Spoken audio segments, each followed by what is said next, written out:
अपनी 3 विधवा बहुओं के साथ रहती थी। उसकी सबसे बड़ी बहू सपना, मंझली बहू प्रज्ञा और सबसे छोटी बहू चांदनी थी।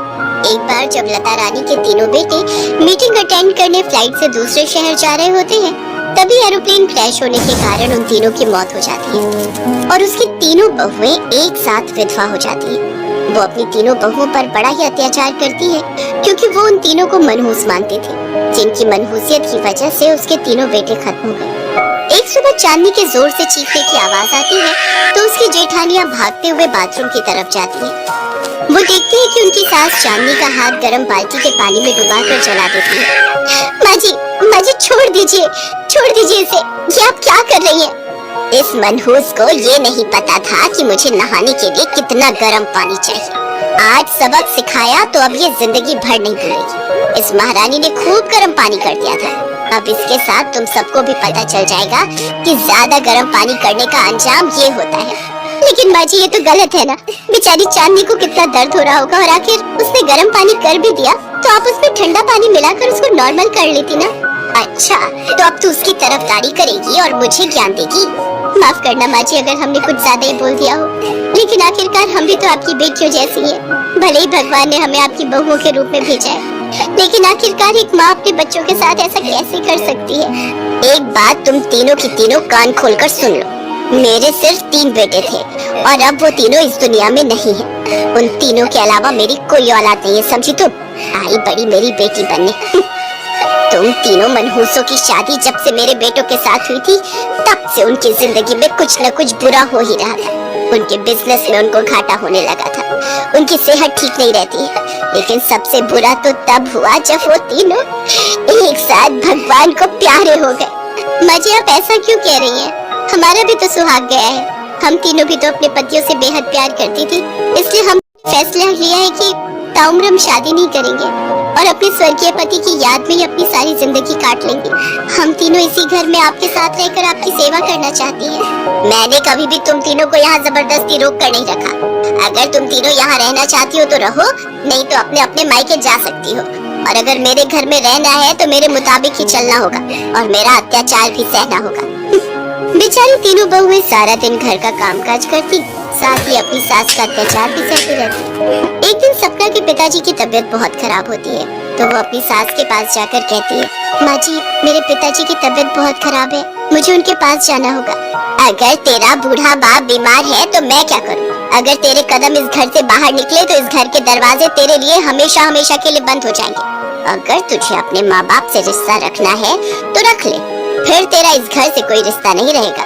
माँ जी मेरे साथ ऐसा मत कीजिए, मैं 1-2 घंटे भी उन्हें देखकर आ जाऊंगी। 2 घंटे तो बहुत दूर की बात है। अगर तू 5 मिनट के लिए भी यहाँ से गायब हुई तो तेरे लिए इस घर के दरवाजे बंद, समझी? सपना रोते हुए अपने कमरे में जाती है और फूट फूट कर अपनी किस्मत को कोसते हुए रोने लगती है। तभी प्रज्ञा उसके पास आती है और उससे पूछती है, क्या हुआ दीदी, आप रो क्यों रही है? प्रज्ञा देखना, मेरे पिताजी की तबीयत बहुत खराब है, लेकिन बात यह है कि मुझे उनसे मिलने जाने देने के लिए मना कर रही है। अच्छा तो ये बात है दीदी, आप चिंता मत करो, मैं कुछ सोचती हूँ। रात को प्रज्ञा जल्दी खाना बनाकर अपनी सास को दे देती है, साथ ही उसमें एक नींद की गोली मिला देती है, जिसे लता को खाना खाते ही नींद आ जाती है और वो अपने कमरे में जाकर सो जाती है। सपना मौका देखकर प्रज्ञा के साथ अपने मायके चली जाती है। उसका मायका उसके ससुराल से 15 मिनट की दूरी पर ही था। थोड़ी देर मिलकर ही वो दोनों वापस घर आ जाती हैं, लेकिन लता की आंख तब तक खुल चुकी होती है और वो उन दोनों को वापस आता देख लेती है और फिर उन दोनों पर चिल्लाते हुए कहती है, सपना तूने मेरे मना करने के बावजूद भी मेरी बात नहीं मानी। वो तो शुक्र है कि मैंने तेरे बाप की तबीयत जानने के लिए तेरी माँ को फोन किया और मुझे पता चला तू वहाँ पहुँची हुई है। मैं जानती हूँ माँ जी कि मैंने आपकी आज्ञा का पालन नहीं किया और आपके मना करने के बाद भी अपने पिताजी को देखने गई, लेकिन मैं क्या करती माँ जी, एक बेटी का दिल अपने बीमार पिता को देखने के लिए तरस रहा था और मैं खुद को नहीं रोक पाई। अब मुझे तुम्हारे कोई बहाने नहीं सुनने, अभी के अभी तुम मेरे घर से निकल जाओ। तभी वहाँ चांदनी भी आ जाती है और सपना की तरफदारी करते हुए चांदनी और प्रज्ञा लता रानी से कहती है, माँ जी अगर दीदी इस घर से जाएगी तो मैं भी इस घर में नहीं रहूंगी। माँ जी हमने आपको बहुत प्यार और सम्मान देने की कोशिश की, लेकिन लगता है कि हमारी कोशिश कभी कामयाब नहीं होगी। दीदी बिल्कुल सही कह रही है, आप हमें अपने परिवार का हिस्सा नहीं समझती और न ही हमें अपनी बहू मानती है, इसके बावजूद हम तीनों आपको खुश करने की हर कोशिश करती रही, लेकिन उसके बदले में हमें क्या मिलता है आपसे? अगर तुम तीनों को इतनी ही तकलीफ है तो चली जाओ यहाँ से। तुम तीनों यहाँ रह भी अपनी मर्जी से ही रही थी, और अगर जाना भी चाहती हो तो अपनी मर्जी से जाओ। मैं तुम तीनों को नहीं रोकूंगी, और अगर मेरे घर में रहना है तो मेरा अत्याचार तो तुम्हें सहना ही पड़ेगा। तीनों बहुएं एक साथ वो घर छोड़कर अपने अपने मायके चली जाती हैं। ऐसे ही कुछ दिन बीत जाते हैं। अब लता रानी पूरे घर में अकेली रहती थी। अकेले रहते हुए उसे अपनी बहुओं की कीमत समझ आती है, और उसे इस बात का एहसास होता है कि उसकी बहुएं नहीं बल्कि बेटियां थी, जो दिन रात उसकी सेवा में लगी रहती थी और उसके हर एक अत्याचार को सहती थी। मुझसे बहुत बड़ी गलती हो गई जो मैंने अपनी देवी समान बहुओं को इस घर से निकाल दिया।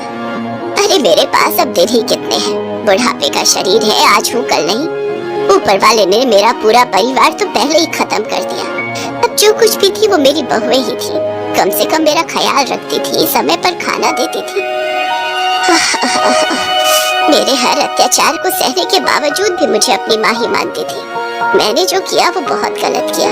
अब मुझे अपनी गलती का एहसास हो गया। मैं अपनी तीनों बहुओं को आज ही घर वापस लेने जाऊंगी। इसके बाद लता रानी उन तीनों के मायके जाती है और उन तीनों को वापस अपने घर ले आती है।